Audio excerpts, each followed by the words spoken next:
خاتون حافظہ ہیں تو کیا وہ رمضان میں نماز تراویح اپنے گھر میں باجماعت پڑھا سکتی ہیں کہ نہیں؟ دیکھیں، ہمارے فقہ حنفی کی روشنی میں اور محض عورتوں کی جماعت کو مکروہ تحریمی قرار دیا ہے۔ دلائل پہ میں تب نہیں جاتا ہوں، لیکن مکروہ تحریمی یعنی حرام کے نزدیک قرار دیا ہے۔ اس لیے خواتین کو چاہیے کہ اپنے گھروں میں ہی نماز پڑھیں۔ ہاں، اگر اطراف میں جیسے باہر کے کنٹریز کے اندر مساجد کے اندر عورتوں کے لیے تراویح کا یا جمعہ کا یا عیدین کا اہتمام ہے اور وہ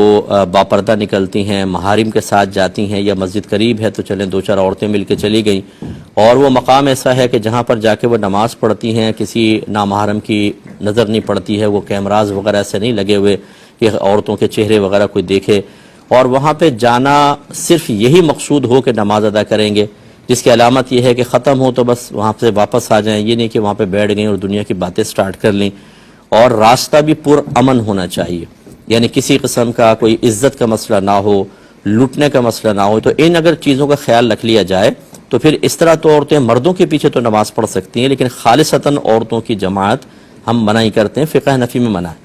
اور یہ صرف حافظہ ہیں۔ ہاں، اگر ایسا ہوتا کہ کوئی عالمہ خاتون ہوتی، کوئی مفتیہ خاتون ہوتی جو یا اچھی تربیت کرنے والی ہیں، اور وہ یہ سمجھتی ہیں کہ عورتیں اپنے گھروں میں تو نماز پڑھتی نہیں ہیں کیونکہ عورتیں اچھی طرح جانتی ہیں ایک دوسری کو، اگر یہاں پر ہم جماعت کا اہتمام کر لیں اور یہ عورتیں تمام جیسے میں نے قیودات ذکر کی ان کا خیال رکھ کر آئیں، اور وہاں پر تراویح کے بعد ایک مختصر درس قرآن یا درس حدیث رکھا جائے جس میں عورتوں کی اصلاح ہو، ان کو شرعی مسائل سکھائے جائیں، ان کی اخلاقی اور کردار کے لحاظ سے تربیت کی جائے، اور امید ہو کہ عورتیں اس کو قبول بھی کریں گی، پھر اس کی گنجائش نکل سکتی ہے، پھر اس کی اجازت دی جا سکتی ہے۔ یا پھر فرض کر لیں کوئی ایسی خاتون جماعت کرانا شروع ہو گئی ہیں کہ جن کے عقائد مسلمانوں کے عقائد سے متصادم ہیں، صحیح نہیں ہیں،